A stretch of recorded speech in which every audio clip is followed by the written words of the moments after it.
I'm the Faculty of Education and the Liberal Studies representative, and I'll be your moderator for this afternoon's Work and Travel Forum 2024. If you're excited for Work and Travel, let me hear you make some noise.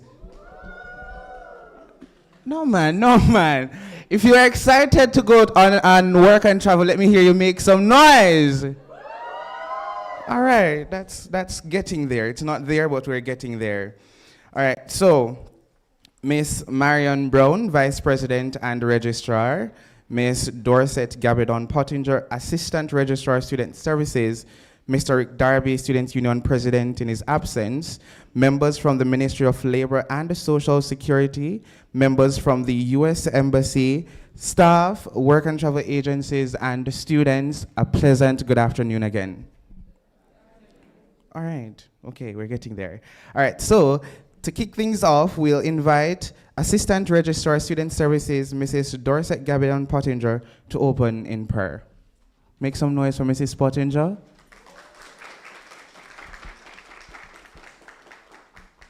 Thank you, Master of Ceremonies.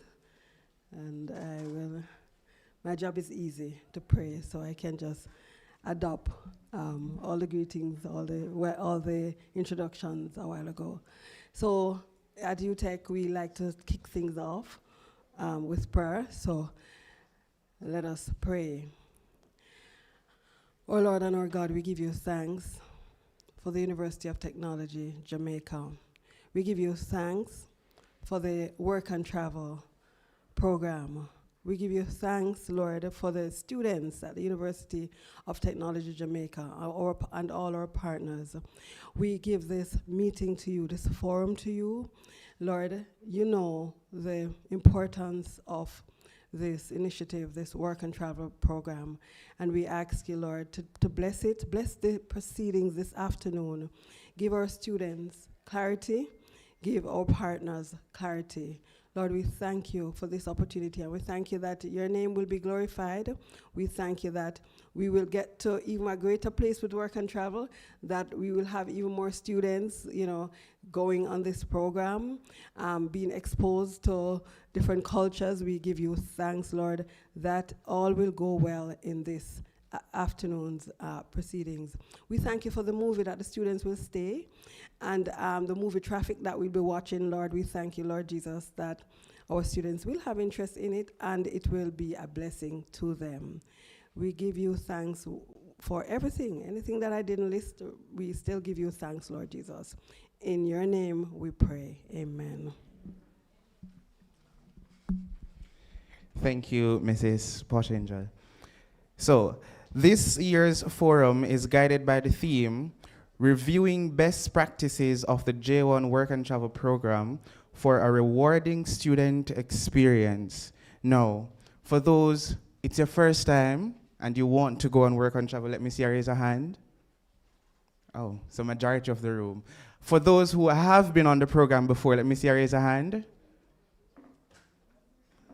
Okay, all right. Well, no problem, I'm here to support the few that are here as well. So, to officially welcome each and every one of you here today, we now invite Vice President and Registrar, Miss Marion Brown. Make some noise for Miss Brown.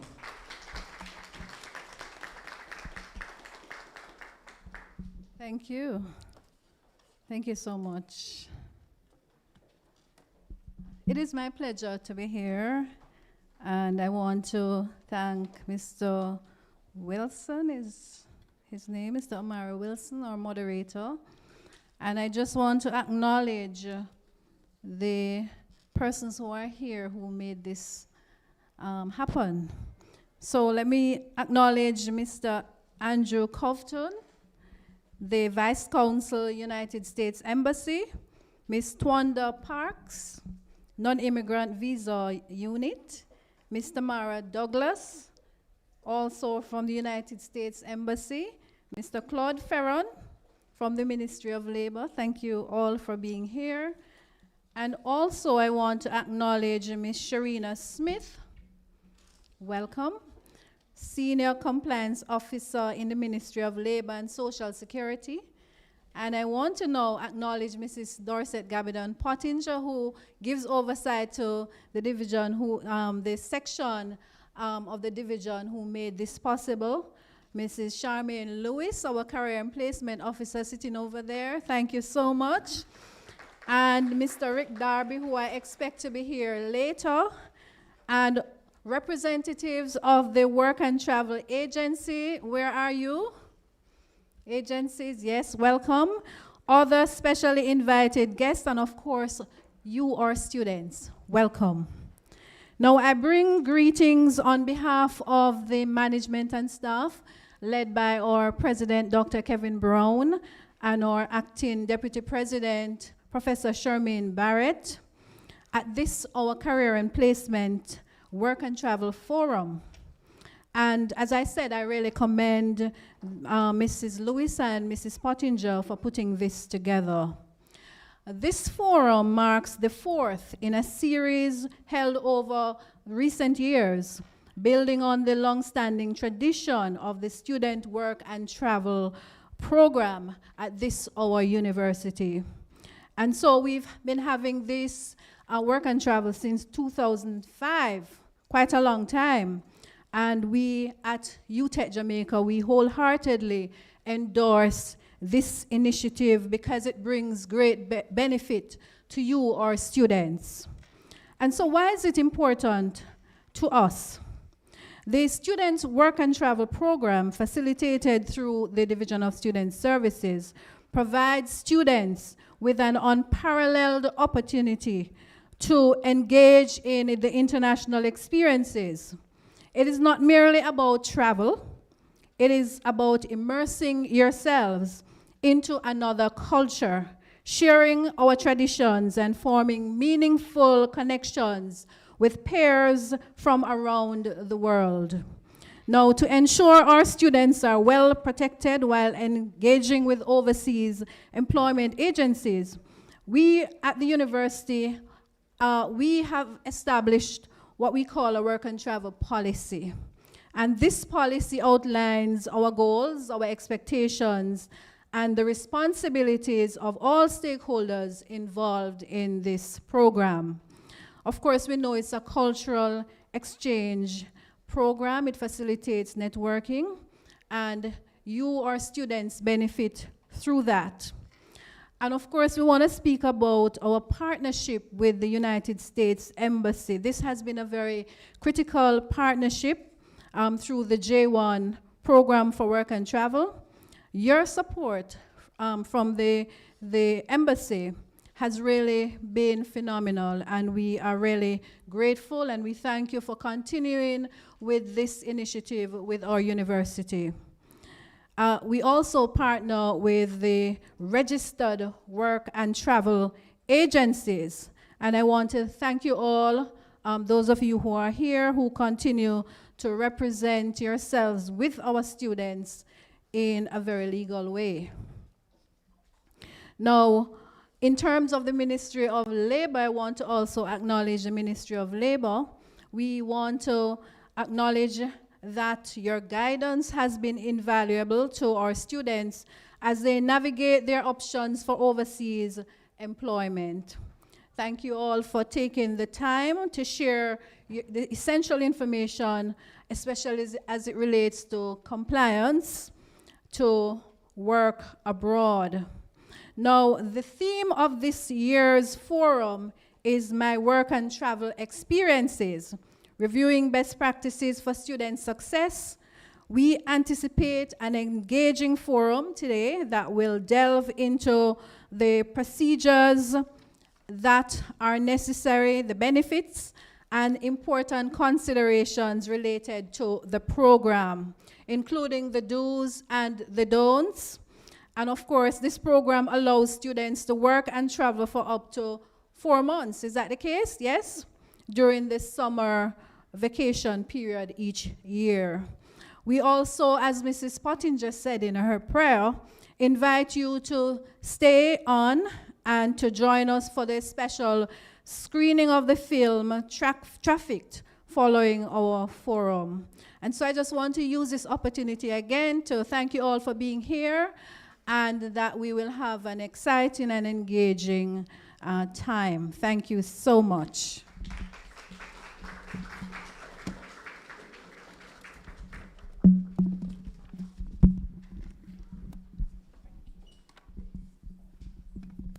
Thank you, Miss Brown. I should also make mention of some students who you will hear from further down. We have Mr. Jova Wilkinson, a student ambassador here at UTEC.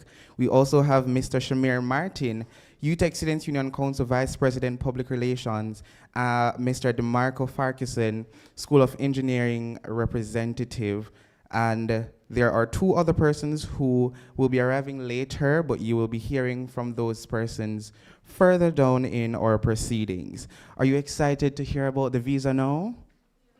That's why everybody is here, right? We want the visa, right? All right. But before we get to the visa, we will have a presentation from the Ministry of Labor and Social Security. And joining us from the ministry, we have Ms. Shireen Smith, Senior Compliance Officer, and Mr. Claude Ferron, Compliance Officer from the Ministry of Labor and Social Security. Please put your hands together for the ministry.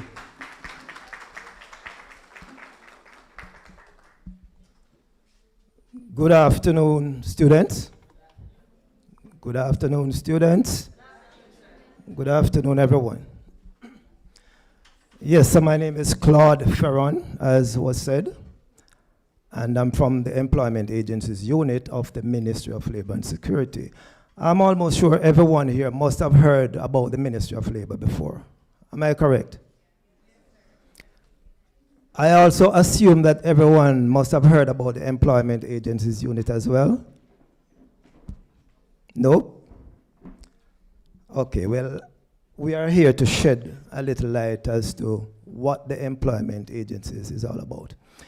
So basically, we are the licensing body for employment agencies in Jamaica to ensure that they operate legally. So we license, hence we monitor. Again, I can see that almost everyone here in terms of the students are like first-timers, are most of you. Am I correct? Okay, so what we are employing, what we advise of you all, once you're signing with any agency, please ensure that they possess a license. All right? We have quite a few agencies, but we have many more who tend to be operating illegally. So we don't want you guys to get caught up in, these kind of stuff. So we just want to make sure that whenever you sign up, the person you sign up with is in possession of a license. Do we have any agencies in our congregation at this moment? Okay, I'm just gonna ask you to just name yourself. McLean's. Did I hear Joyce? Okay, Joyce. First Class Cultural. Global Insight. Snow Work and Travel. Thalia's International. Work Abroad Jamaica. Okay, so all the names that I've just heard, you can rest assured that these persons are legitimate. They are licensed with the Ministry of Labor and Social Security. I'm not sure who else is going to be arriving or if anybody else will arrive, but at least for these persons here today, they are good to go. One thing I would like to say, once you sign up, there's a thing that you get from each agency that is called your contract. All right? That contract, students, it must be read and understood.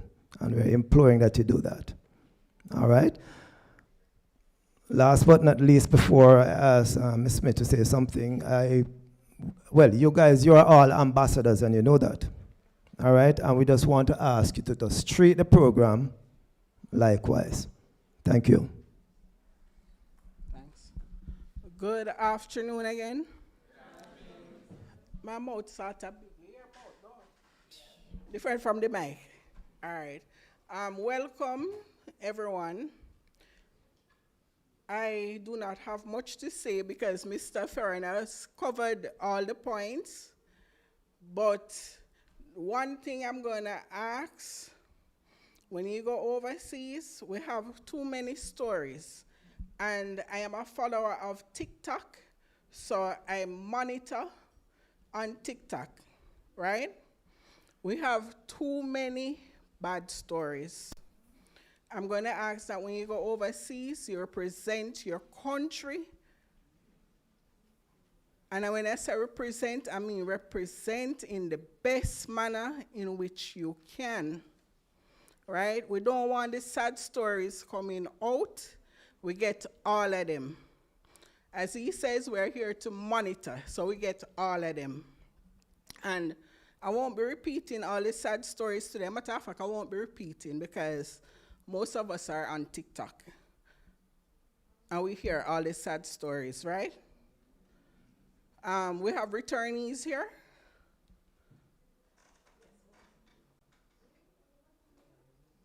Whoa. We have no work cut out. New persons. We have about 3 returnees here.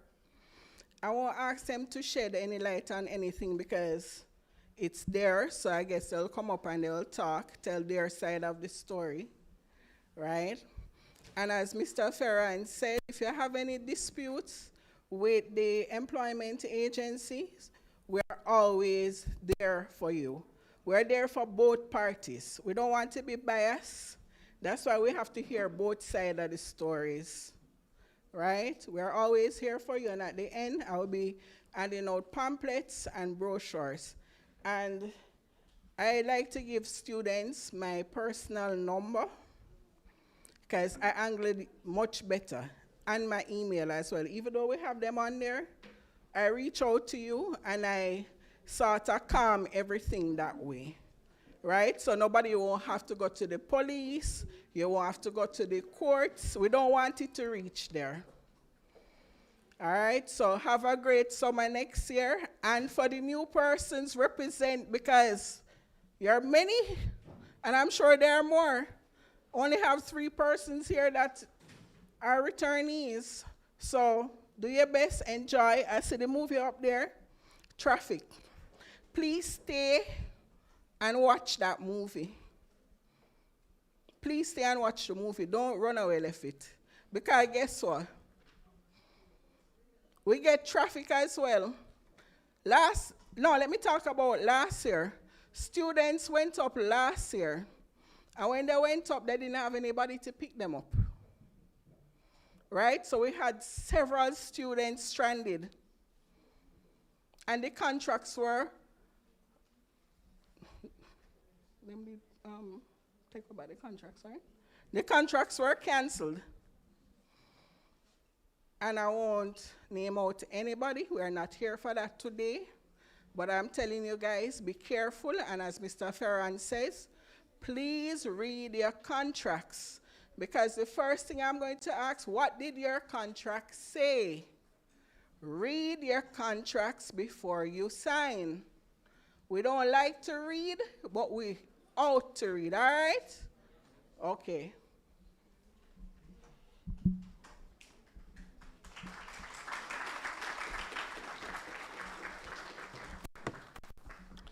All right. Thank you, representatives from the Ministry of Labor and Social Security. So for those who are listening, what's the important document that you guys should have and should read from these agencies? Okay, you guys were listening. All right, so we are moving on to the part that you guys are waiting for, the embassy, right? Who wants to go to embassy tomorrow?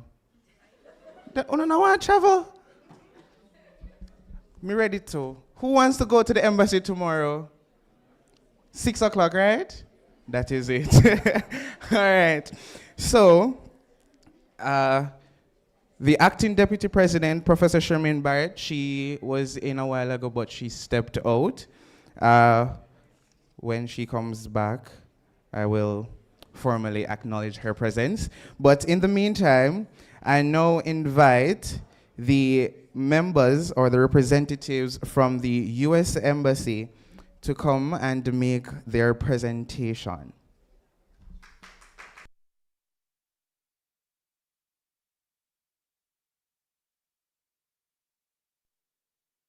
Is the mic? Oh, there we go. All right, hopefully not too loud. All right, good afternoon, everyone. Thank you very much to the University of Technology for hosting us.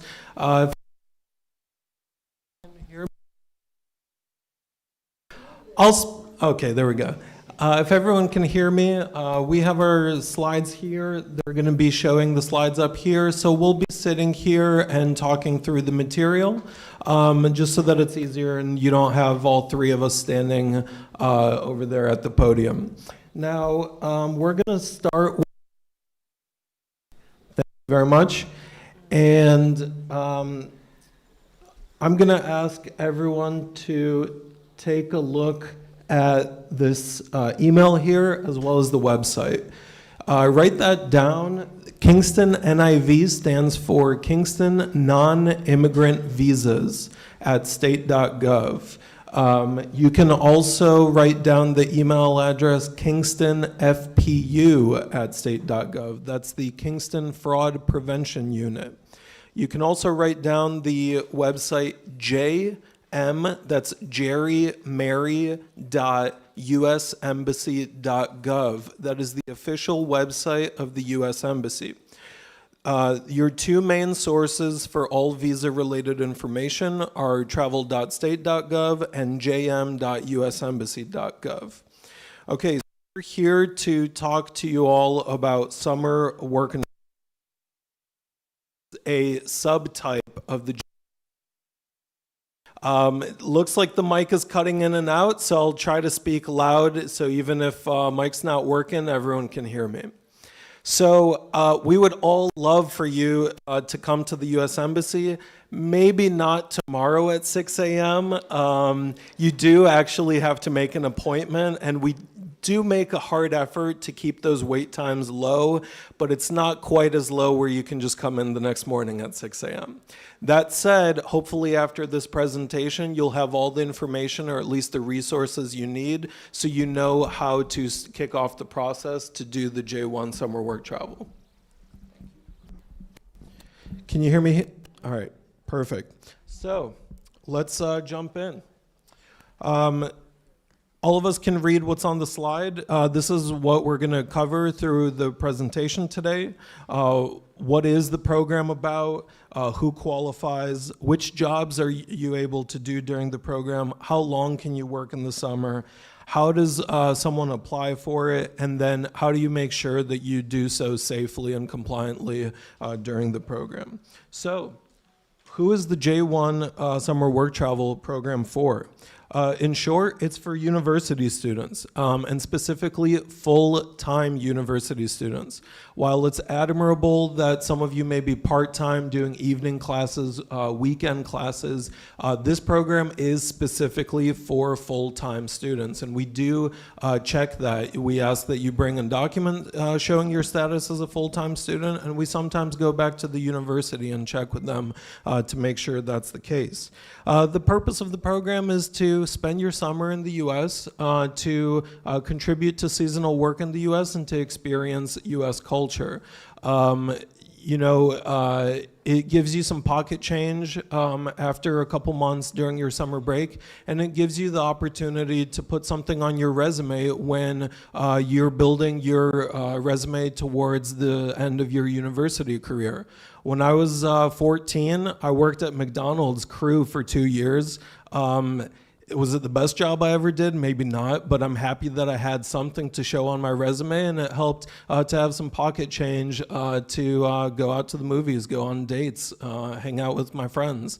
And hopefully you all can benefit from the same while participating on J1 Summer Work and Travel. And remember, you can do so all over the U.S., whether it's Alaska, California, South Carolina, Florida. You can experience all the different regions and wonderful states across the United States. And remember, you don't have to go back to the same place summer to summer. So there's many summers that you have during your university time, and use it as an opportunity to explore different parts of the United States. So normally students work in seasonal summer workplaces like resorts, hotels, restaurants, and amusement parks, but many others as well. Next slide. Thank you. Okay, so we do ask that you be enrolled or have plans to complete school in the year that you're applying. So sometimes students are worried, like, hey, I'm about to graduate, can I qualify for J1 Summer Work and Travel? Graduating students can actually still do J1 Summer Work and Travel that summer of their graduating year. You just have to apply for that visa before you actually complete your studies. And during the interview, don't worry about what your GPA is or is the consular officer going to ask me what my uncle does or something like that? The important thing is that you are honest and that you make sense. Like, think of it as everything you do during the interview has to pass the common sense test. If you come to that interview and the consular officer says, "Where are you going in the US?" and you say, "US." They know that you're going to the US. There's a reason you're at the US Embassy, right? And so it doesn't help when you're going to Naples, Florida, and you can't say that because it's literally on the document that you're handing to the consular officer. So take the moment to read that document and be ready to answer that question. When the consular officer asks you, what will you be doing? Don't say experiencing U.S. culture. We know that. Like, that is the purpose of the program. Explain, I'll be working at a water park in Wisconsin, and I'm a third-year student at UTech studying psychology. That is reflective of what you're doing, and there's no need to create extra stories or to add additional details that the consular officer isn't asking for. Just be honest, forthcoming, and answer the questions that are being asked of you that would pass a common sense test, okay? We're in Jamaica, so there's no issues with English here. Know that there's no age limit. Like, if you're in college, you took a couple gap years between finishing high school and going to college, that's okay. We have folks who are like 30, 31, 35 who are going back to college to continue their studies. You are perfectly eligible for J1 Summer Work and Travel. So there's no age limit, and as long as you're a full-time enrolled student at an accredited university here in Jamaica, you are qualified for this program.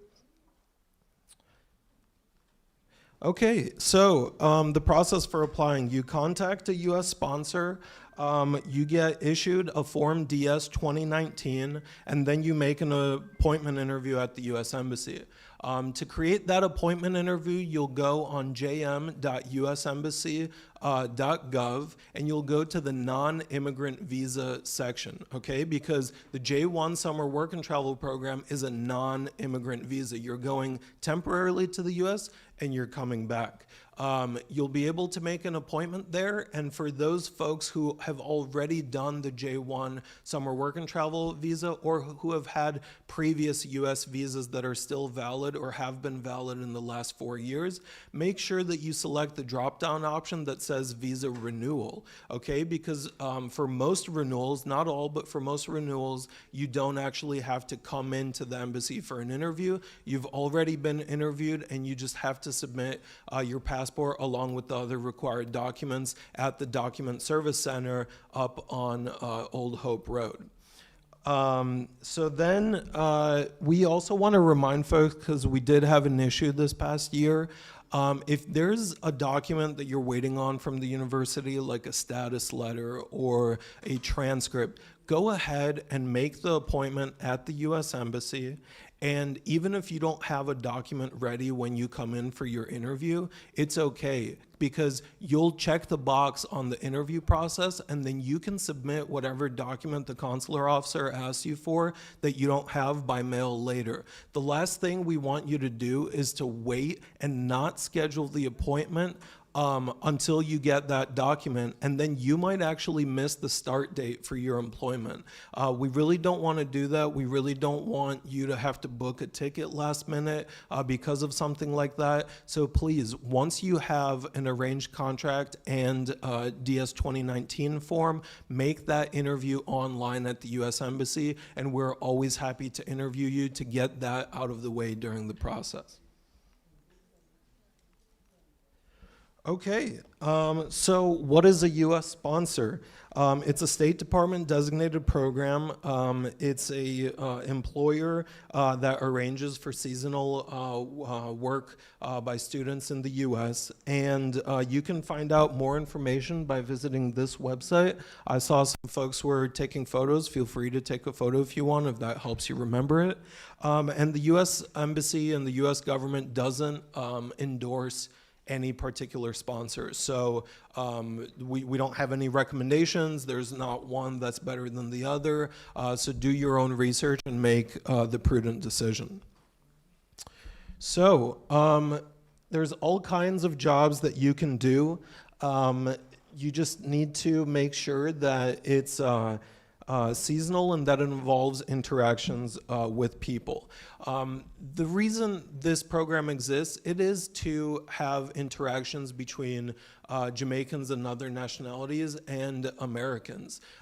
Many Americans meet someone for the first time from another country attending an amusement park, going to a hotel, and we want you to have interactions with the U.S. public as well. So if you find out that you're assigned to a program where you're like only back of kitchen, or you're working a night shift and there's no way that you're going to be interacting with someone, you need to flag this and reach out to the necessary folks. My colleague here tomorrow, she's going to talk a little bit about who you can reach out to about that, but it is not okay if you're just like working a night shift and all you're doing is working and not interacting with the public and not experiencing U.S. culture. That is not the purpose of this program or this visa class. Some peculiarities of this visa class is you're not allowed to be working in a gambling establishment. You're not allowed to be working as a taxi driver or Uber driver. You can't be working as a nail tech or as a hairdresser. These are not jobs that qualify under this visa category. If you have any other questions about what kind of jobs qualify or don't, you can always visit that travel.state.gov website or the U.S. Embassy's website. Okay, a key document that we want you to remember. Our counterparts at the Ministry of Labor and Social Security said you need to study and know your job contract. For the U.S. Embassy, you need to have this DS 2019 form. Please make sure that when you come to the U.S. Embassy, you have a copy of this form. There's no like email that you can send it to. There's no like system that the consular officer can just look it up in. You need a physical copy of this form. And And more importantly, you need to bring the signed and stamped physical copy of this form that will be sent out with your passport when you enter the U.S. border, because the Customs and Border Patrol officer will be asking you for that form upon your entry at the U.S. border. And this form will say what job you're doing, where you'll be doing it, and what the valid dates of your employment are. Each school determines what the valid dates of the employment are based on the end date of the spring semester and the start date of the fall semester. We've had students in the recent past come back for a J1 renewal and say, oh yeah, I stayed working in the US until November. It was no big deal. My classes were online. That is not okay. That is not allowed per the regulations of this visa class. If you have a class start date here at UTEC, you need to be back here in country, on island. You cannot continue to be working in the US, even if your employer in the US told you it's okay.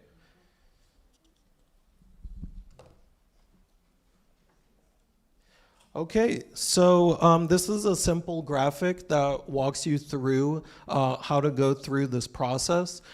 Generally, the agencies make sure you know about the SEVIS fee, but this is a fee associated with the DS 2019 form and the J1 Summer Work and Travel Visa class. Make sure that you have a receipt that you paid this fee. The officers usually can look this up, but it is you don't want this to be a reason why there's additional delay in the processing of your visa, so come prepared, bring the SEVIS receipt with you. So you'll make the online appointment, and then you'll attend your visa interview or submit the documents through the Document Service Center up on Old Hope Road. After that, you'll pick up your visa, and then you'll book your travel. Please, please do not come to the consular officer and say, I'm traveling tomorrow, please give me a visa this afternoon. It won't happen, and we really regret seeing students who pay like a pretty penny for flights sometimes out to Alaska and can't make those flights because of scheduling, and they bought their travel before their visa appointment, okay? So only with a visa in hand should you be booking travel to the United States, okay?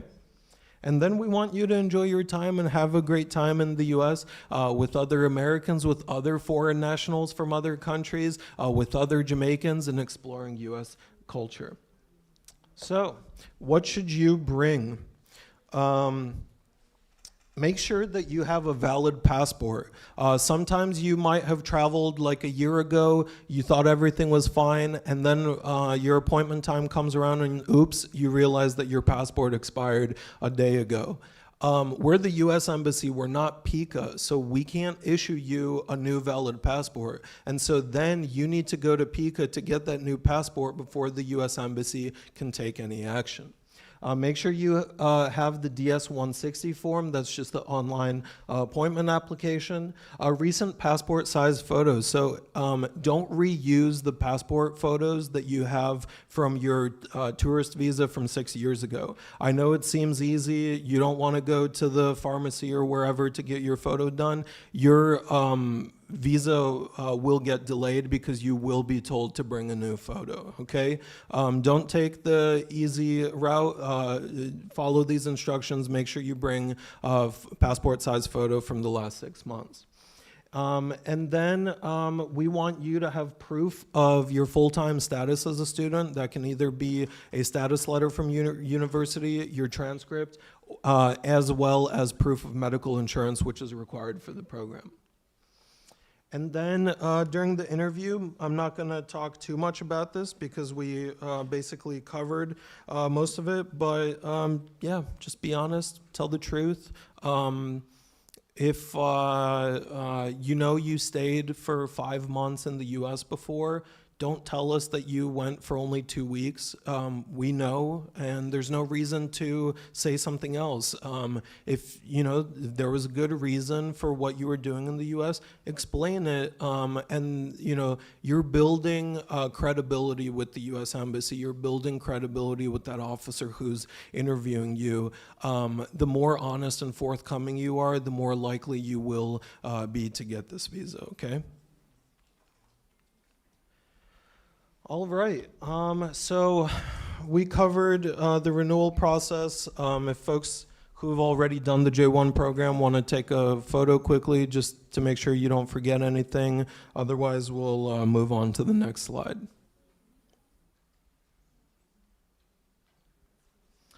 Okay.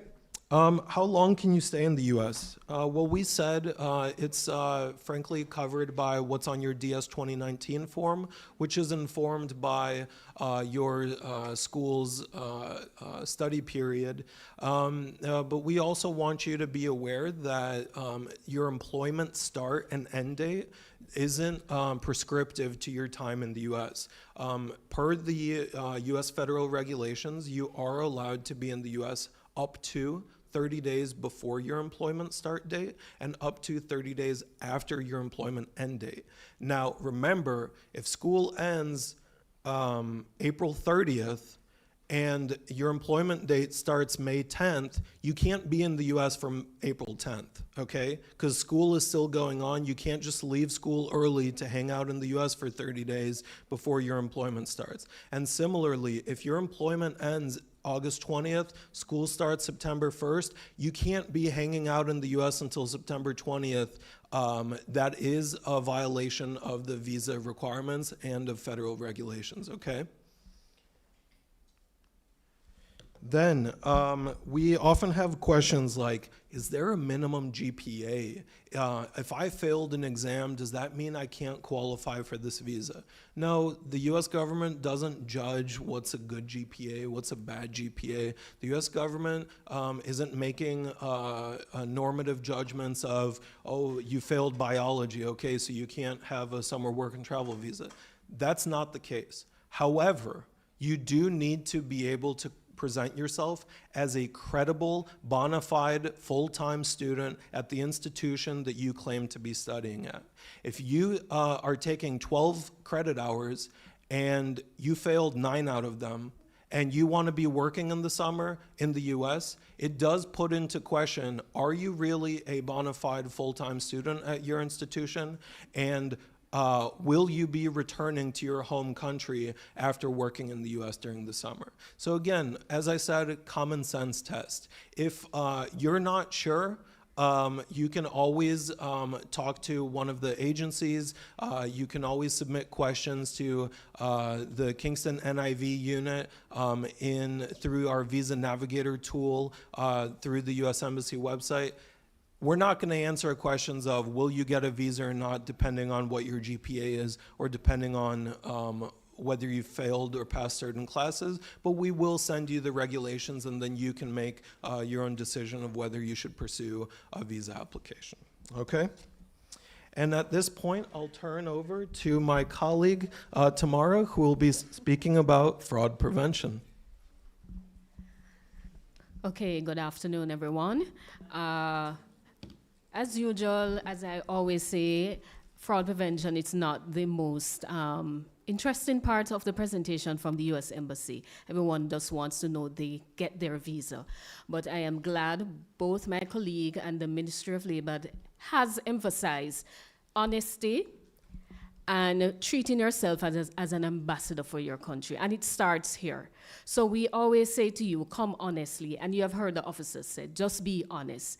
And do not let us have to do the work of trying to find out, is the transcript or the status letter that I have presented, can it pass the smell test? Because it won't pass the smell test. And then borrowing from last year's presentation, a colleague says,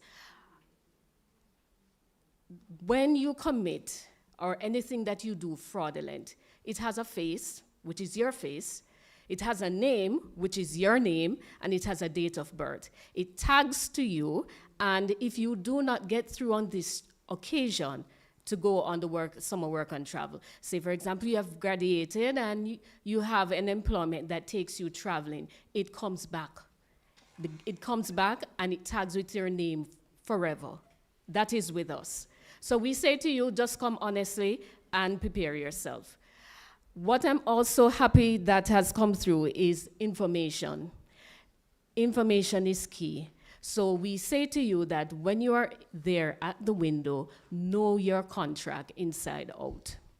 Know where you're going to be staying, who has employed you, your hours, your wages, everything about what you're doing. So this information that you're going to be gathering, we encourage you to do so while you're being interviewed by either the sponsor or the employer. If anything you are uncomfortable with, ask the question. Your university graduates, ask your questions. Do not wait until you're there. One of the key things I also would like to emphasize is you are aware of where you're going to be working or the state that you're going to be working. Do your research. Use your Google, whatever you are, whatever means. Look, examine the place, see if it suits you, because we have had a situation where someone was just uncomfortable. He has mentioned that you can go all the states in the United States, but this person was just uncomfortable, situated in an area that was cold, and I mean cold, really cold. And also it was in what you would call not so urban. The nearest town was, a good walking miles. And they don't have transportation. And the person felt isolated. And we asked the question, did you do your research in finding out where you're going to be employed? So my section, I'm talking about, let's not submit anything that is fraudulent. We want to ensure that you know your rights and making sure that you know how to report your rights.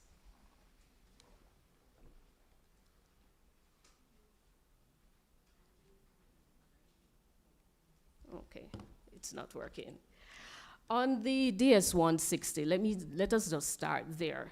There are Okay, so we have covered that. Know where your job is going to be, what your housing is going to be, how many of you are going to be in the housing, does it have central heating? Because as I said before, it's all the states in the USA. Some states, for example, Alaska, I doubt they see sunshine that much, but just know what you're going to be handling so that you prepare yourself from now, because that's a part of the preparation process.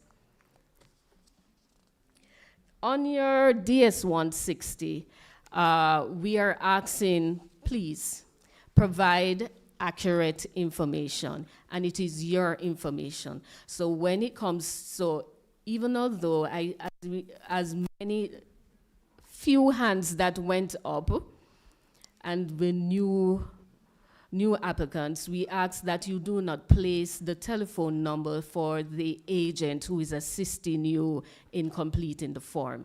On occasions, we would like to contact you for whatever reason. Maybe it's the photo, maybe the information is just not accurate. And we are trying to contact you, and whose number that is there? It is the agent's number. It is your number that we need to contact. It's your email. We prefer it to be a personal email and not your school email that you are assigned at the university here, because what happens is that for a final year student, you pass through the process, and you are now reporting that something is, for whatever reason, something is off, and you don't have access to your school email anymore. We are trying to reach you, we cannot reach you. So we prefer a personal email.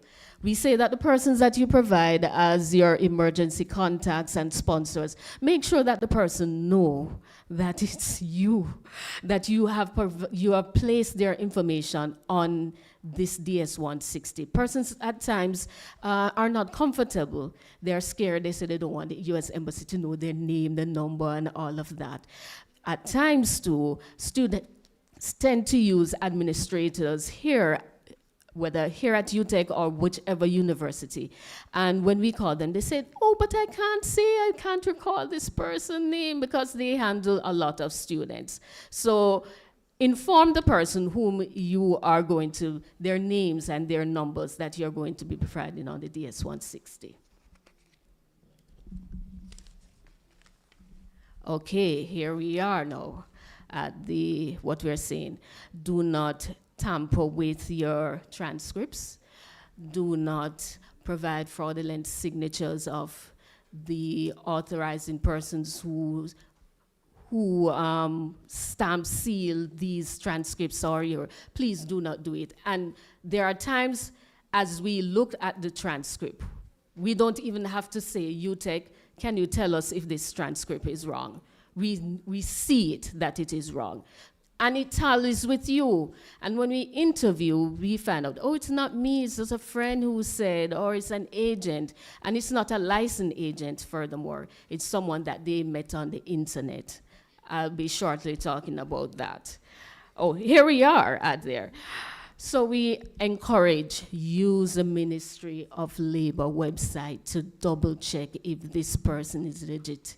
We know that the age of technology with social media, things comes up, the social pages come up here, Instagram page, your Facebook pages, and they look beautiful. I can tell you that. They are well organized, they are slick. And the situation is, when you are calling them, everything is done via WhatsApp, or when funds are paid over and you cannot get your DS form, you realize that, hey, this person is fictitious, you cannot find them. And all these places that are listed on the ministry's website, you can find a physical office for them, and that's what makes it safe. Plus, they're monitored, heavily monitored. All right. The second slide will show what we are trying to avoid. Headlines about being scammed. And every year it does happen. And I can tell you they become, as I said, their operations are very much slick. It is so much that they even, our website, they imitate.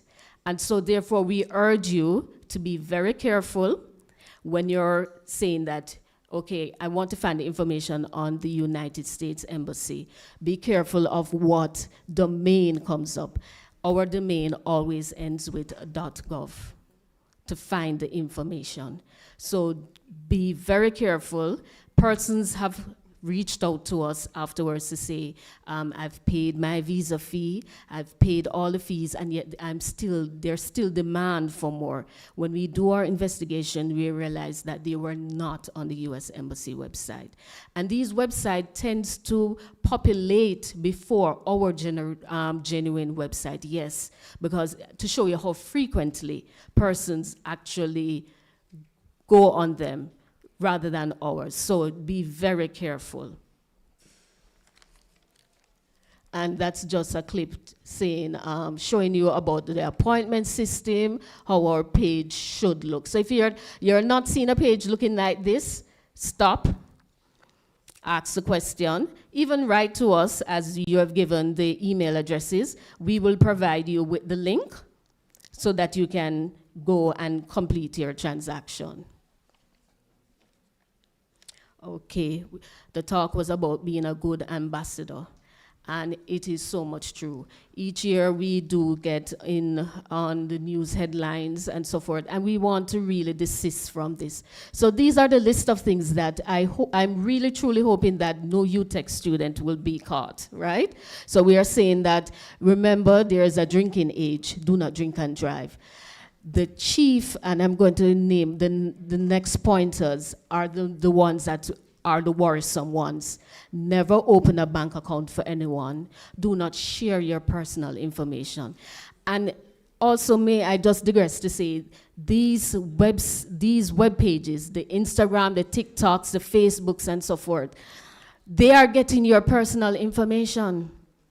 And they are not genuine. So then you ask yourself, what are they going to be doing with your information afterwards?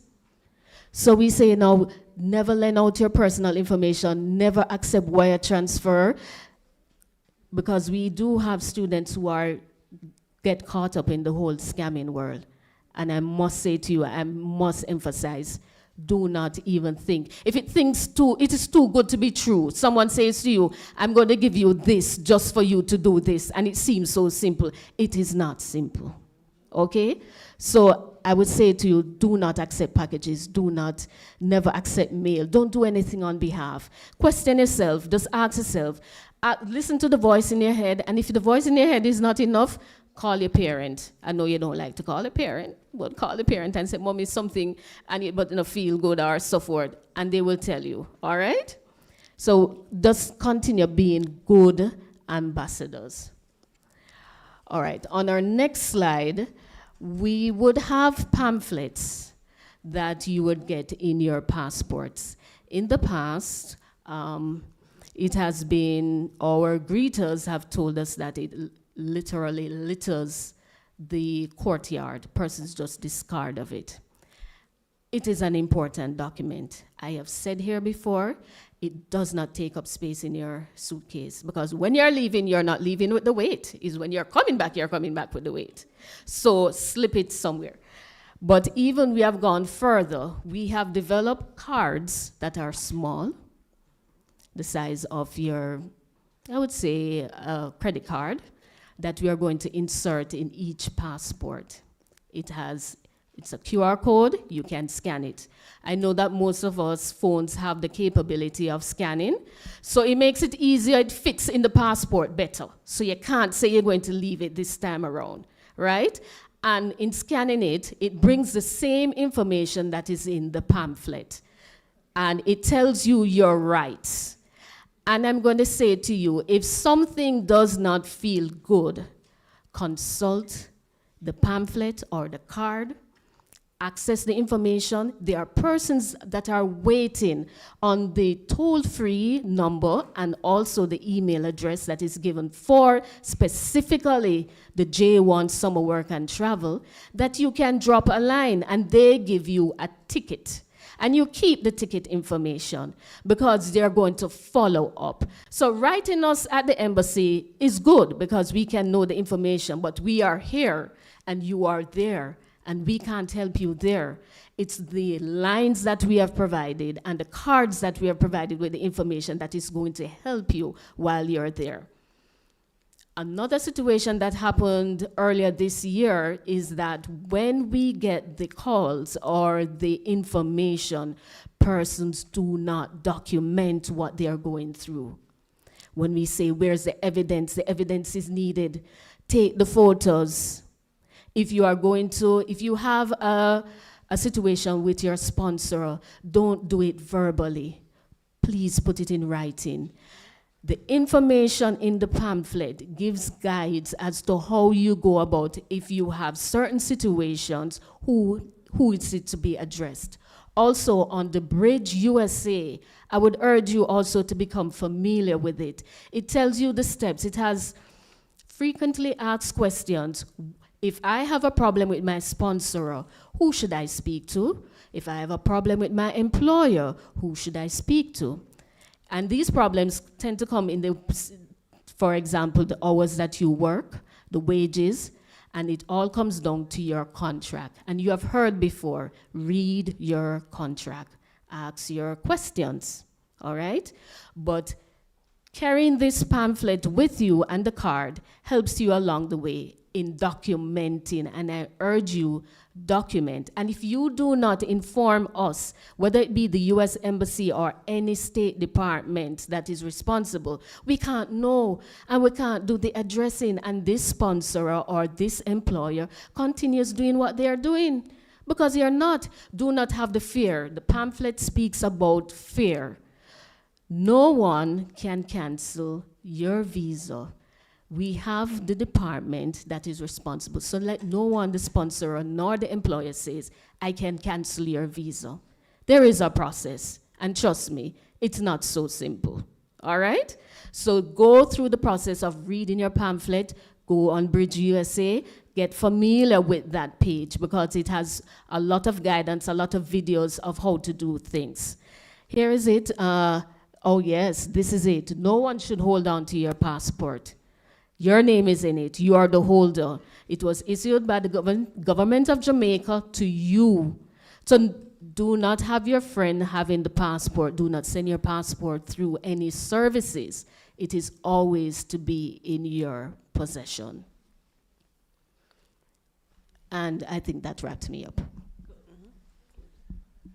Thank you very much, Tamara. So the QR code up here, this is the general QR code for all summer work and travel visa information. There was a sheet that was put on the registration table along with that business card that Tamara was talking about. So you, if you haven't grabbed a copy, feel free to grab one. So the business card talks about your rights as an employee in the US, and then the sheet itself has QR codes about all the different visa types and the application process, so you can just scan and follow the instructions from there. So I think we're ready to answer some questions and provide you some helpful answers, hopefully.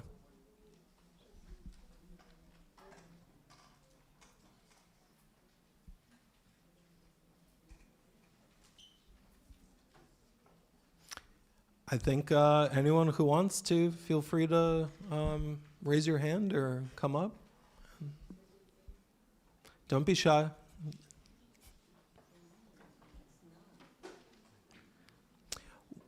Oh, this is not it yet. Oh, I'm sorry. Sorry about that. We can move on to the registered work and travel companies. I apologize. All right, you guys hearing me? Lovely. All right, so can we get a round of applause for the U.S. Embassy?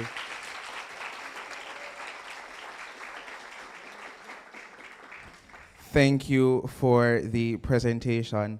And we are now we have in our midst Acting Deputy President, Professor Charmaine Barrett. Good afternoon, Prof. Wonderful. All right, so we're moving right down, and now we'll introduce the Career and Placement Officer, Mrs. Charmaine Lewis, who will be coming to introduce the work and travel companies and to make a grand presentation.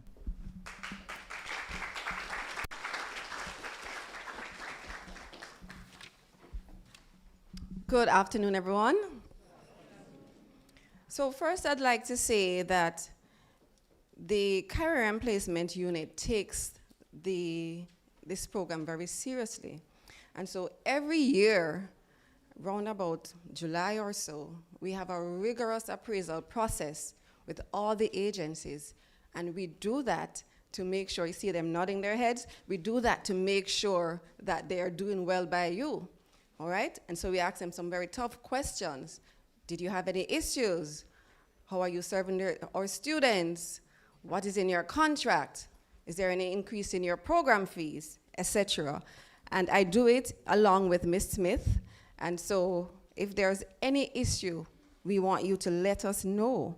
We also ask you students to complete a survey once you complete the program, once you come back, or while you're there, because our appraisal process is in July. So if you're still overseas, then we might send you an email. And please, please, please answer us. That's the only way we'll know if there's an issue with the agency or the sponsor that you are with. So we get it that, you're here to fulfill a dream. You want to get your degree so that you can make better for yourselves and your family, yes? And so this year, we thought to ourselves in the Career and Placement Unit, what can we do to support our students? And so we had an idea. And so we called up all of our agencies and we said to them, can you sponsor at least one student this year? And guess what they said? Well, some of them said, yes. And so I would like, at this point in time, to announce to you the persons who were successful in receiving a grant. Now, there was a process to it. We announced it at orientation, and there was a criteria. You are supposed to attend orientation, show your need, be somebody in leadership. What else? What was the other one? And yeah, that was it.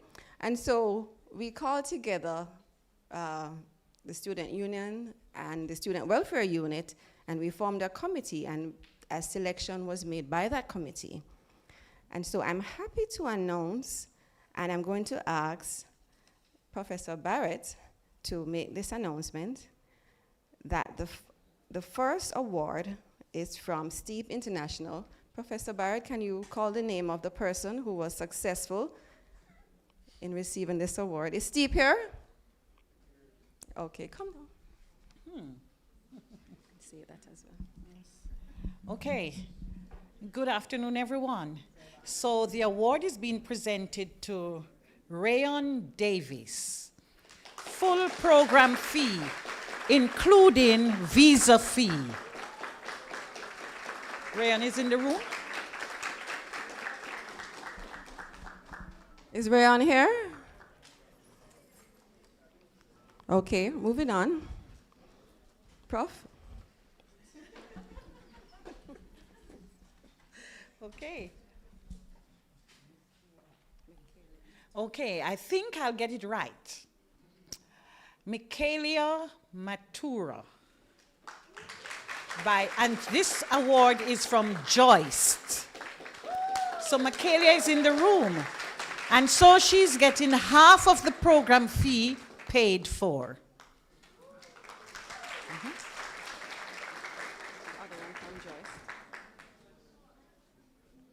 All right, so I'm to give her the thing? Also, Yeah, Michaelia is online, so. Okay. All right, and so again from Joyce, we have Enrico Ennis, half the program fee paid.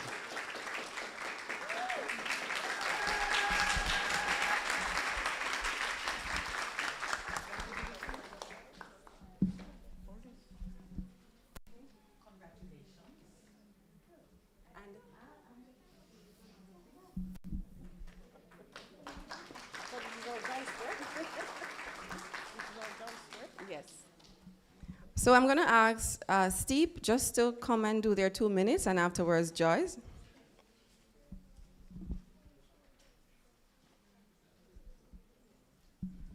Good day, everyone. All right, do better than that. Good day, everyone. All right, thank you so much for coming out today. I have 2 things to say to you guys, maybe more than 2 things. We should be sponsoring 2 students this year. So it's the young man and one more person, Malik Brown, as well. So those persons should be getting full payment and the visa fee as well. If you're having difficulties finding fees to go on the program, you can come and speak to us if you're registered students with us, so we can say our best we can assist you guys. Secondly, you guys need to read the laws of the state that you're going to. Not just the US laws in general, but you need to read the state laws. Everybody with me with that one? Everybody with me that one? Because sometimes we don't know the laws of each state, and when we go overseas, we get ourselves in trouble. I do not like to hear trouble in the summer. I want to have fun. Understand? So when you're there working, I want to have fun. So I'm imploring each and every person, please read the laws that you're of the state that you're going into, and please invest and invest well. You're going on work and travel to work and have cultural exchange. And I was a J1 student. I'm a past student of UTech. So I'm imploring each person. Before I worked at Steep, I was working in current placement. So I'm encouraging everyone, please invest and invest well. You can invest with Bank of America. You can invest in maybe Pfizer. I love Apple. I love Coach. I travel with American Airlines, so I invest in those brands. And when I do invest during the pandemic, I got a lot of money. So you can do these little things to pay your school fee as well. So when you're going on the program, please remember these little things. And if you can assist someone to go on the program, please assist them. Thank you so much. Have yourself a wonderful day. Thank you. Miss Ayana from Joyce.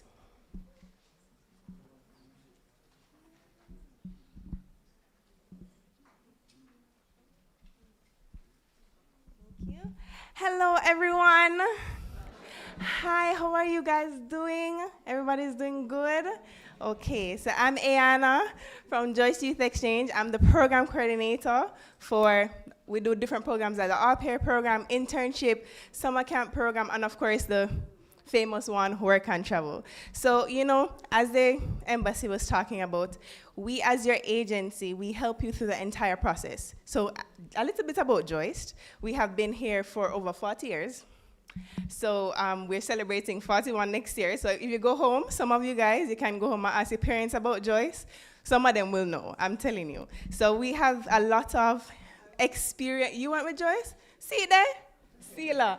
So it's okay. So we have a lot of experience working with this program, and also we're very, very passionate. We love when students are able to go up and have a great, great time. I've been on the summer work and travel program 2 times, and I went on the internship program last year, and I actually came back in May. So it was a really, really good experience to just connect with other people. I learned some Spanish. You go to the US and it's literally what you guys see on TV and what you probably expect is something completely different. I had an amazing experience. And of course, you have your ups and your downs, but it gives you life lessons. It teaches you because, these are things that you have to learn in life. So, everybody here, I hope all of you sign up and register already. With Joyce, that would be great. But if any other agency, we just wanted to have a good time and enjoy your summer work and travel program, all right? So I'm hoping to see some of you guys. May I mark everybody's face?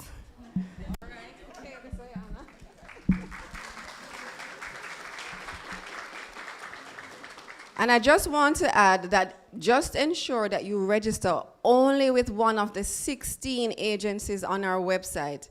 So if you look on go to the UTech page, click on students, then career and placement unit, and work and travel, and you'll see 16 registered agencies. That means we have vetted them.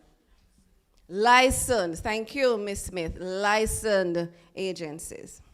They've all been vetted, and you can travel with any one of them. I'm now going to ask our Vice President and Registrar, Ms. Brown, to make the presentation to 2 students. I'm not sure they're here, but you can still call the names.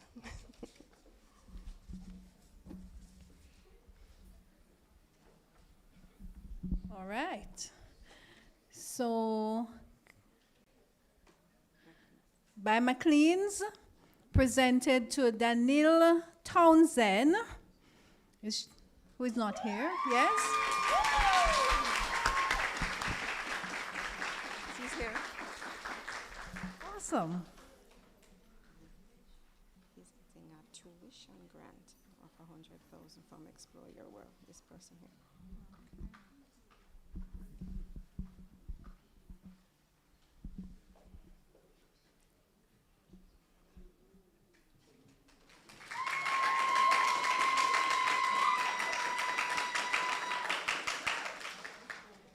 I'm going to ask Mr. Richards to come and have your moment with Miss Townsend. Come, Miss Townsend.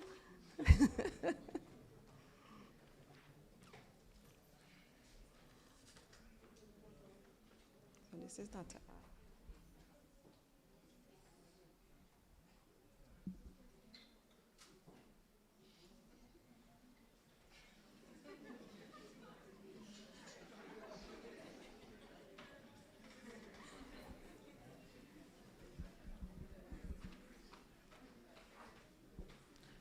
So next we have by Explore Your World to Michael Webb, and this is $100,000 towards tuition. He's online. Thank you. Thank you, our Vice President and Registrar, Ms. Brown, for making those announcements. I'm going to ask Mr. You're Mikhail? Oh, he's here. You were so quiet.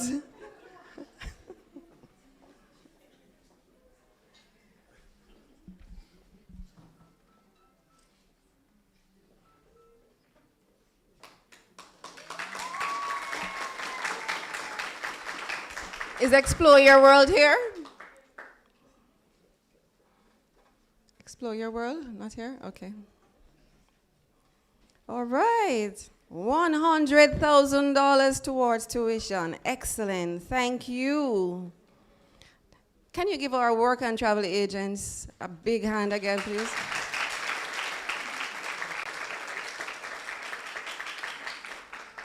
I'm going to ask Mr. McLean now to have his 2 minutes, and then following, we'll ask Global Insight.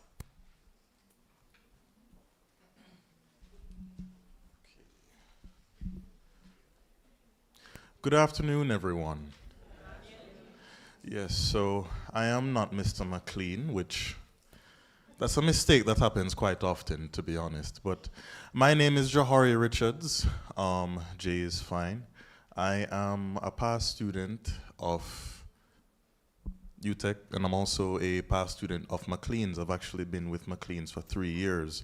The main thing that we do is lifeguarding, and through that, the company that we work with, you know, I've been able to go up the ranks, so to speak. I've been a lifeguard, a pool manager, and a safety inspector and instructor, right? And I've had wonderful experiences, lifelong friends. I've had friends in Europe that if I don't call them, you know, every month or so, they call me and cuss me out, you know.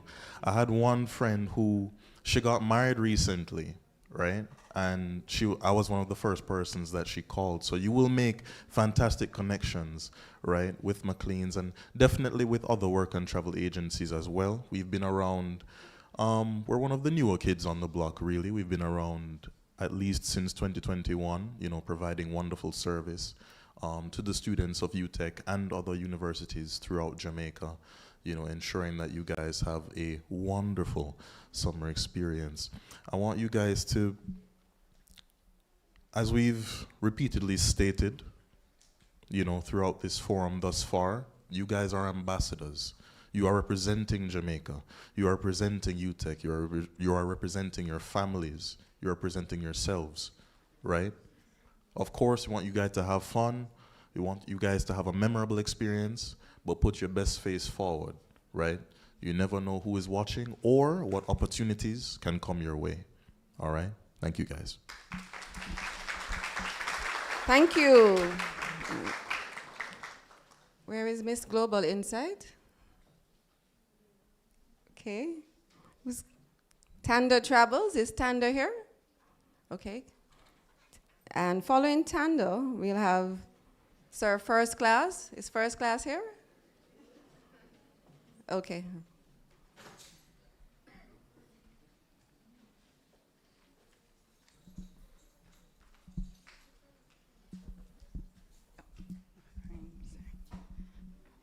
Afternoon, everyone. Hi. My name is Trisha Anderson. I'm the director of Tanda Travels. We're a relatively new work and travel agency, but we do J1 summer work and travel. We do the au pair program, and a program I think a lot of UTEC students can benefit from is the internship and trainee program. So that is when you're about to finish your degree, diploma, you want to go to the US for a year, work, we have that program available. For us, our process is pretty streamlined. It's online. Our office is at 8 Mountain View Avenue, but we pretty much do everything online. If you can't manage to make it to the office, that is fine. If you have not yet signed up for work and travel, I would say take the leap. In as long as I've been doing work and travel, the company is new, but I am not new to work and travel. I've been doing it for years. And as long as I've been doing it, one of my favorite things about it is when you come back. you are a completely different person. You're more mature, you're more engaging. When you come to the offices, you are so much more excited about, you know, the prospects of the future. This is a great program, so if you have not yet signed up, you can go ahead and do so with one of the 16 agencies, as was said before. Thank you very much.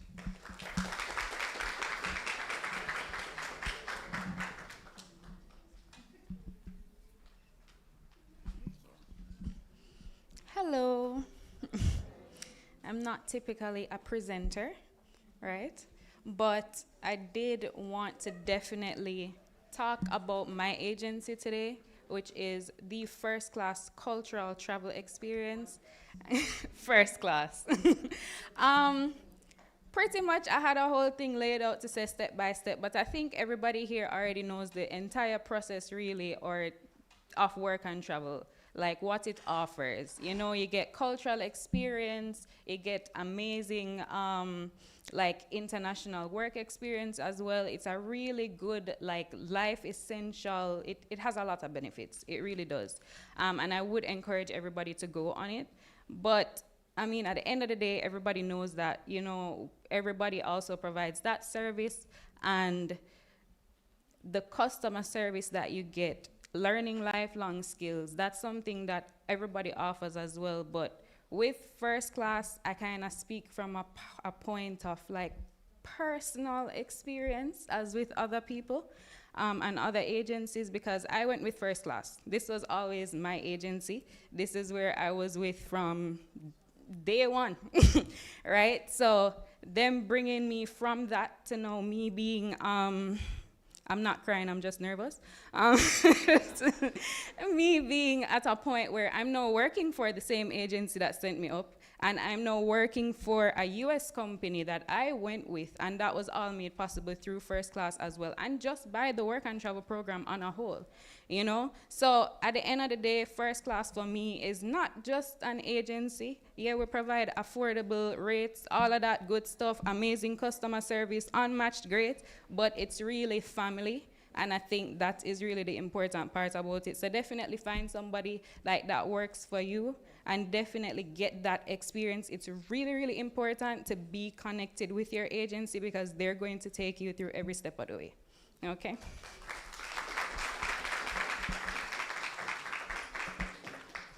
And I'm just giving a little plug for First Class. I know they have a great partnership with the Student Union, Sir President. All right. So in this order, we're going to go very quickly. SWAT Productions, Student Overseas Recruiting Agency, Work Abroad, Summer Choice, and Snow. SWAT. Please don't leave. Remember, we have a movie after. All right, thank you. All right. Good afternoon, everyone. All right, so my name is Chavoy Hutchinson, and I'm here representing SWAT Productions Limited. So just to tell you a bit about SWAT. So our office is located right on the UWI Mona campus by the Student Union. We've been in operation for about 18 years, so we do have some experience in the business. We also send participants across the US, all right? So as far as Alaska, so there's no state that's exempted. Once we have a job there, then we can place it there. I know a lot of the other agencies spoke about what the program is, so I may not go into that.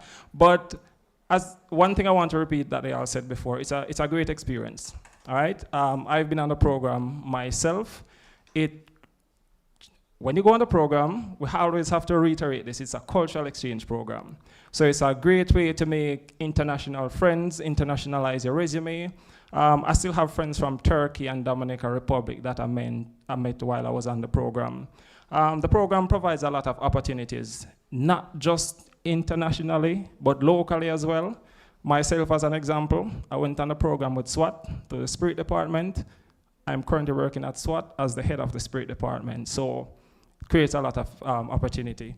Our process is totally online, so you can visit our website at swatltd.com for registration. And one thing that's good about SWAT, our process is totally online. You might be here, so it's easy to come by our office, But if you have friends at NCU, Montego Bay Community College, they can do the process without ever having to come to Kingston.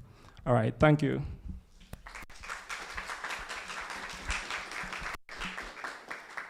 Okay, anyone, any other company is here that wants to speak? All right, okay. Thank you. I'll hand over to our moderator. Oh. Okay, Ryan came. Ryan, you missed a wow moment, but we're going to see if we can redo the wow moment for you. Snow? Okay, right after Snow. Good evening, everyone. My name is Darlan Hunter, and I'm the Managing Director for Snow Work and Travel. I want to say a special welcome to our prestige guests from the embassy, from ministry, and all others, right? Now, of course, when it comes to the work and travel industry, you students, you have a lot of options, and rightly so, it's a free market. But I'm not here to talk about economics today. I'm here to talk about Snow Work and Travel, and of course, to tell you why Snow Work and Travel. Of course, all my colleagues, they can tell you, which I am confident that whatever agency you guys utilize, you'll have a wonderful experience. And I'm confident with my colleagues from the other agencies that they do provide, they provide the service that is required to get over there. But for Snow Work and Travel, reliability and efficiency is where we stand above all.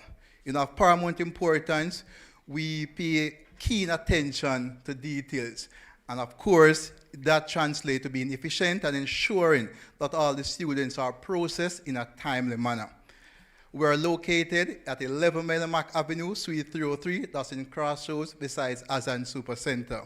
We partner with 6 different designated J1 sponsors, and of course, we send students to over 35 different states, with the help, of course, with our over 235 different employers. So whatever you're looking for, I can guarantee you that we here at Snow Work and Travel can facilitate that in a timely and efficient manner for you guys. Thank you.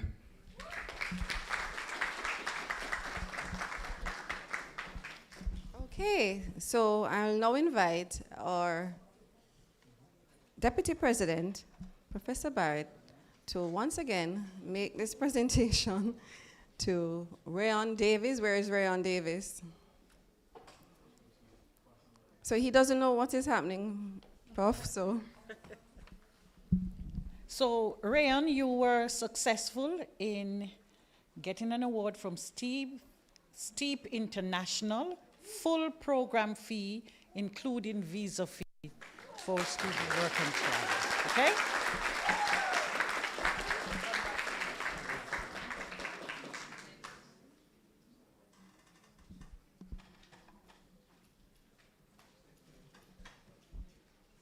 Thank you so much.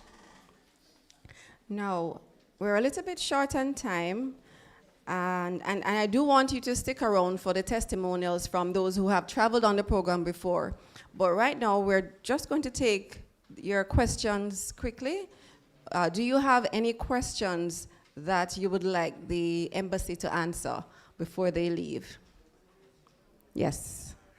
Where are the mics? All right, so we do have a question from one of the agencies. Yes.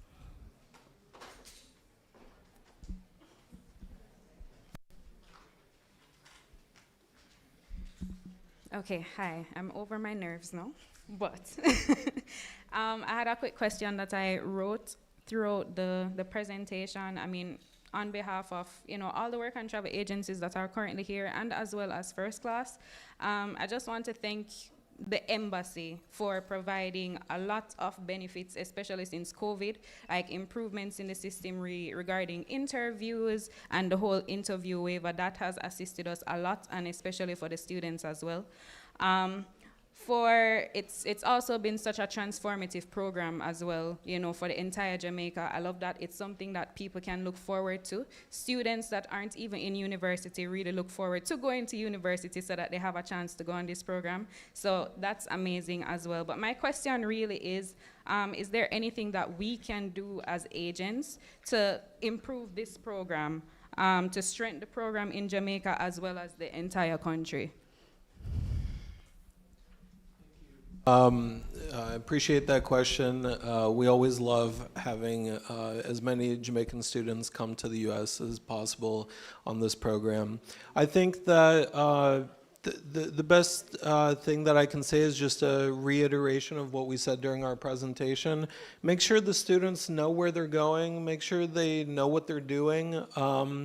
You know, maybe, you know, we certainly don't want you coaching them for the interview, but asking them, hey, you're a psychology major, what classes are you enrolled in? Maybe that'll prepare them so that when the consular officer asks them the same question, they're not stunned into silence and not sure what to say, okay? So things like that, like it's not coaching, but it's saying like, hey, you're applying as a third-year engineering student. Make sure you can talk about the classes you just passed, or the name of your professor in mechanical engineering, things like that. What's the disadvantage with coaching in particular? As a policy, the embassy does not permit coaching. Coaching? And in fact, Okay. coaching is noticed by the consular officers, and you do not want to appear as the student who memorized the answers that you are supposed to give. Gotcha. There are no answers you are supposed to give, Gotcha. okay? Okay, thank you so much. Any other questions?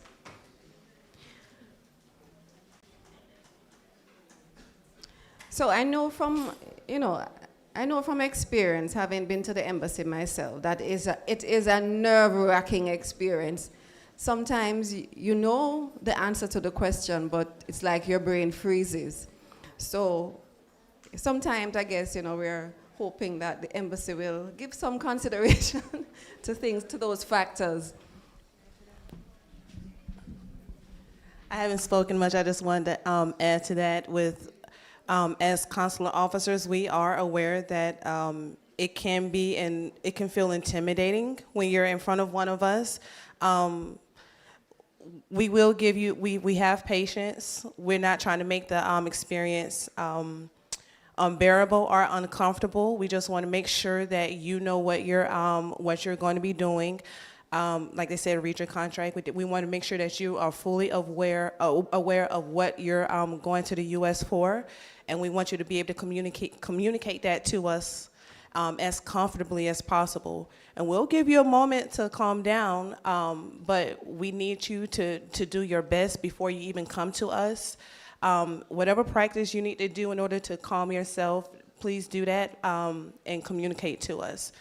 We're not there to scare you. We want to help you, and we definitely want many of you to go to the U.S. for the summer work travel, but please, that's part of your preparation as well, okay? Thank you for that. Are there any more questions? All right. So I'm going to hand over to our moderator, who will take charge of the next segment, which is the testimonial. All right, thank you, Mrs. Lewis. Can I get a round of applause for Mrs. Lewis, our work and travel agencies, and our awardees? All right, so we're strapped for time, so we are going to move right into the testimonials from work and travel participants. They'll be coming in the order of Mr. Rick Darby, Students' Union Council President, followed by Mr. Joval Wilkinson, Student Ambassador, followed by Mr. Shamir Martin, Vice President, Public Relations Officer, UTEC Students' Union, and Mr. DeMarco Ferguson, Student Representative for the School of Engineering. Mr. Darby. So we want to thank the U.S. Embassy as they leave for coming here. Please give them a hand.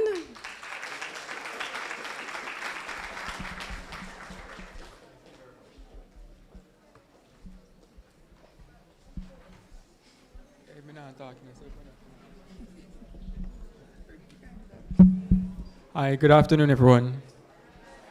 So I'll just make it brief. So I went, of course, with first class. I did have a first class experience, and so I've continued to promote first class. So I just want to say to everybody, just ensure that you make the most of your time on work and travel. There will be times when you'll miss home, of course, you'll miss the food. It's an entire different culture.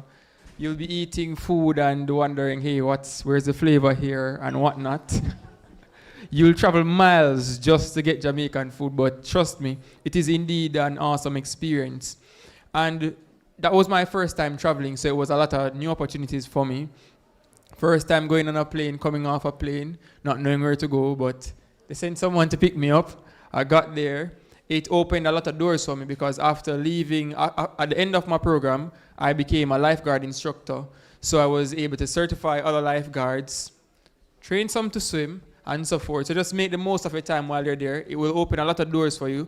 You'll learn a lot of new things. You'll be introduced to a whole different culture. You'll be able to travel to different states, to interact with different people, to go on all those fancy rides that you see on TV, go on the roller coaster, and so forth. So ensure that while you're there, you're making the most of your time, and you're enjoying yourself, you're spending wise, and you're keeping safe. So that will be all from me.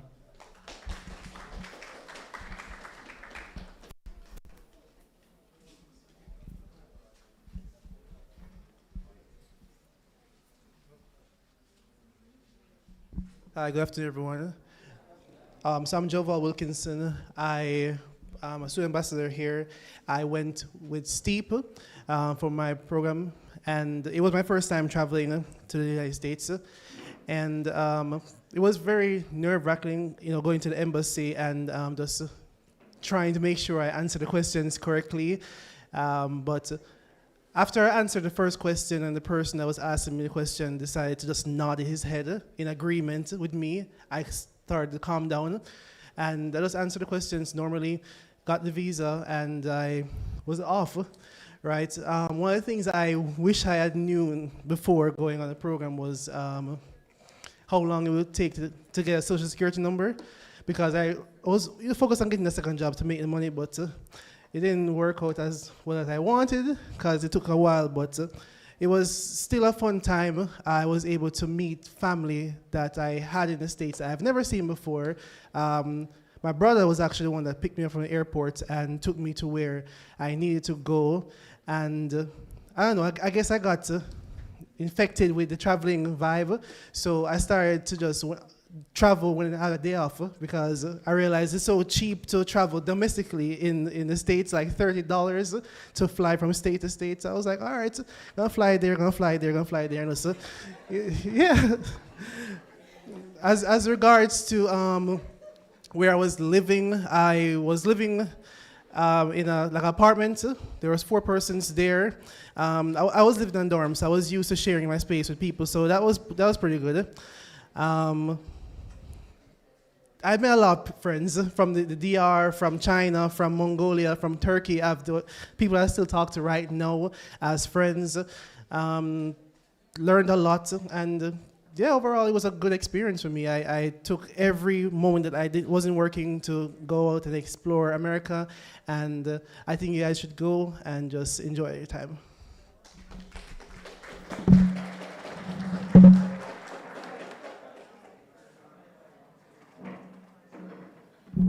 All right, good afternoon, everyone. All right, so from my experiences on work and travel, I'm going to keep it very brief.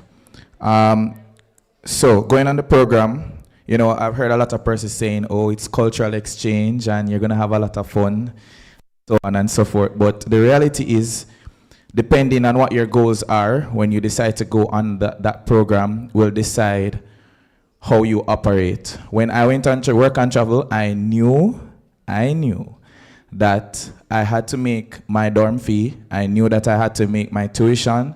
And I knew that I needed as much money as possible to come back. I mean, it's, of course you're gonna meet people and you're gonna have experiences, but I'm being real. The reality is, you're going up there to make money to come back. All right? So, with that being said, it will take some time for first-time travelers to get your SSN. Like what Joval said, depending on which state that you travel to, it will take some time for you to get your social security number. You cannot get a second job without your social security number. No second job will take you without that piece of paper. As soon as you get your social security number, it's clutch mode. Literally. So I was just clutching. I had 3 jobs. I was working day and night, in and out, for like 6 weeks. And then I had to cut one job. I had to cut one job because at one point I fell asleep on the Wednesday and I didn't wake up until the Friday. The reality is, from my W-2, when I compiled all of my different W-2s, I earned a total of $15,921. That is before tax. They took $2,000 from me for tax. So I had $13,000 in total in terms of what I had made over the entire period. I was able to pay my tuition. I was able to pay my dorm fee. I was able to buy some clothes, you know?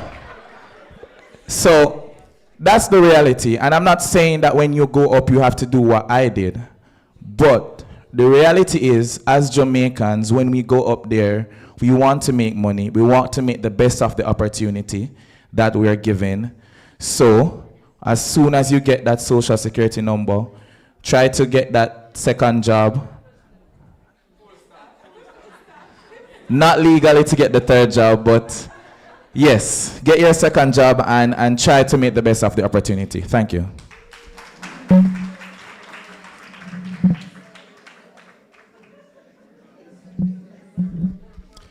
All right, so good afternoon, everyone. All right, so I would have had a very interesting work and travel experience, and the reason why I say that is because I was a student representative while being on work and travel. So basically, I had to represent students from the School of Engineering afar while juggling a work and travel job. So where I went to was Williamsburg, Virginia. I was under the food and beverage department, and trust and believe I gained a lot of skills throughout that department and made a lot of friends, especially from different countries, as others would have suggested. Right now, you have different people from in my inbox with different countries that say, yo, bro, when are we meeting? You're coming to my wedding next weekend. All of that stuff. And I feel like it's very important that you network whenever you go onto these programs so that you can better, how should I say it now, develop your interpersonal skills. Now, I have a list of stuff here that you would definitely need to know. So, the first one is to bring seasoning. America's seasoning is completely different from Jamaican seasoning, and my body was not adjusting to it. So I had to seek cheaper alternatives, not go say cup soup or anything like that, but cheaper alternatives that are more suitable for my needs. The next one is ensure that you take a screenshot of your receipts. Whatever payment you are doing, screenshot it, take a picture of it. Ensure that you hold on to it if even, so that when asked to present that receipt, you are able to do so. The next one, as soon as your J1 visa is approved, they would have told you to book your flight. Please don't do it before. There are times when people have spent $400 on a flight and them find out say them don't get through, and you know them have to go wait the next 2 weeks if you apply for the J1 visa again. Comprende? All right. Now the next one is apply for your transcript or status letter from, well, going into the next academic year, because you know we need a record for this academic year. So as soon as you finish the first semester, apply for your transcript from now because it is very essential for you to complete the work and travel process. Next thing is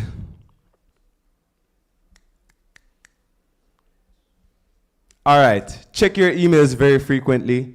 I mean, there are certain sponsors that send important information to your emails, and I think it's very important that you check those as soon as you land and before you land, just to ensure that you are checking up with them and they're checking up with you. I recall going on Steep for this year, and the US sponsor would have been Intrax. They would have sent me monthly updates to check up on you to see if you're, adjusting to the environment, whether you're living comfortably, are you still in the country, or you're going out, and all sorts of stuff. And I feel like it's very essential that you keep up with these emails because in the event that you do miss one, it can jeopardize your whole journey. And then finally, I want to tell you guys to read. It is very, very, very, very, very, very essential. And the reason why I said this is because there was I'm not going to call the country name, but there was a person from Europe, and he came to the housing and thought that he would have earned $10,000 for the 2 weeks that he was working. And in reality, that job offer was saying $105 per week. But for some reason, he misread and said 10,000. So he came with his expectation now saying he's going to make at least $10,000 from his journey, only to come and find out that, I'm not going to make a dime right now, So what I really want to implore you guys to do is really and truly just read. Read every single piece of information that you are given and ensure that you hold your company accountable as well. Ensure you reach out to them. As some of them would have suggested, if there's a fee change, ensure that you notify them because they can't really go against what's in your contract. And ensure you read your contract as well, really and truly. All right, so that's it from me. Thank you again for listening for my thoughts and experiences. And I really wish you guys the best on your journeys. It's an incredible experience. Make the most of the opportunity. Meet some Dominican people, and you can find your future spouse, if anything.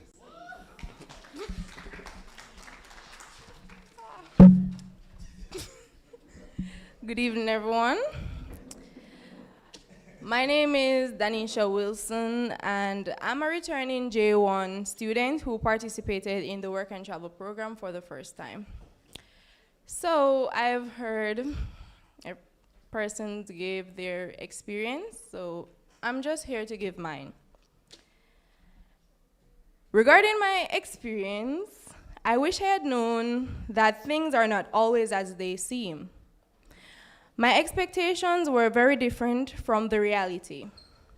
I was placed in a rural part of America where we often had to work in harsh weather conditions.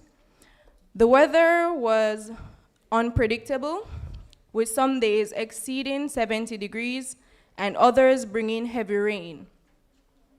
We had to walk 15 minutes to work, regardless of the conditions, as being late was not an option. I also didn't expect to drive over an hour for grocery trips or to walk at least 30 minutes if I missed one. What troubled me the most was feeling that I was being treated differently. Initially, I didn't think much of it, but it became clear that it might be due to my race. I was often assigned multiple tasks, yelled at, and even threatened by some coworkers. This overwhelming situation led to depression, especially since I reported these issues multiple times without any resolution. Eventually, I confronted my manager, and after threatening to escalate the matter, I was transferred to a different food stand. While it seemed okay at first, the situation worsened, leading to severe depression, anxiety, and panic attacks. One coworker continued to yell at me without facing serious consequences, culminating in her using a racial slur. Despite the handbook stating that such matters are taken seriously, the reality was quite different. I'm sure other J1s faced similar challenges but were too afraid to speak up. Financially, I didn't make enough to cover my expenses. I recouped what I spent on the program, but didn't earn much beyond that, as we weren't offered overtime and our hours were cut as August approached. The living conditions were tolerable, but the house was overcrowded, with about 200 J1 students sharing one kitchen. I didn't have a proper meal until weeks later, as many students left due to the conditions. We also had a kitchen curfew after midnight, which was frustrating because if I returned from work late, I often had to wait to cook. Despite these challenges, I still had a good time overall. Many J1 students related to my experiences, which helped us bond and look out for one another. I learned a lot from them, including different languages, cuisines, music, and dance, while sharing my own culture in return. Visiting major cities was another highlight, allowing us to explore and unwind. Although my experience had its difficulties, it was bittersweet. I don't regret it. And I would do it again, because it opened my eyes to a broader world and taught me what to expect and what to avoid. My advice to anyone considering this program is to remain open-minded and embrace whatever comes your way, as everyone's experience is unique and different. Most importantly, make sure to have fun during your time on the program.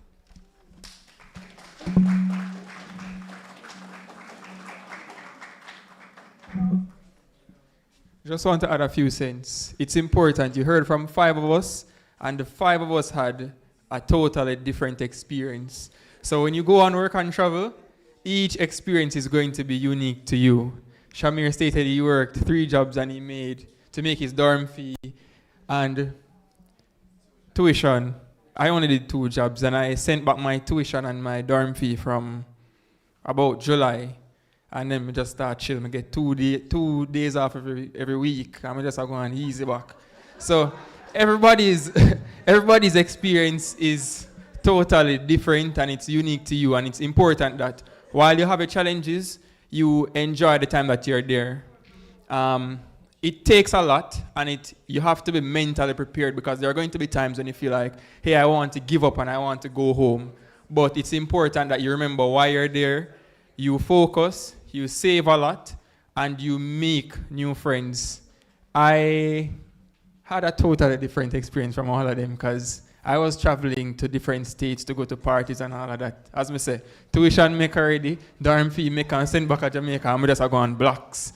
2 days off every week, and I got a party every week. And I was a pool manager. I was the manager where I was working. First time on J1, everybody else was 3 times or more. It was my first time I was their manager. And I was living the life. I got so much hours that I asked them to cut my hours so my friends could get hours. So everybody's experience on work and travel is different. And it's important that you make the most of the time while you're there and you use that opportunity to make more opportunities and to make friends.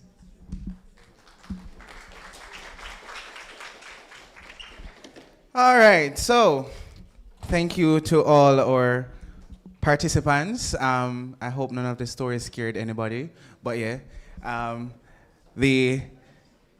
The goal between all of this is that when your program ends, you are resilient, you are open-minded, and then the gooder part is that you have funds, so you're cashy. All right, so I would just like to thank everybody who came out this afternoon for our Work and Travel Forum.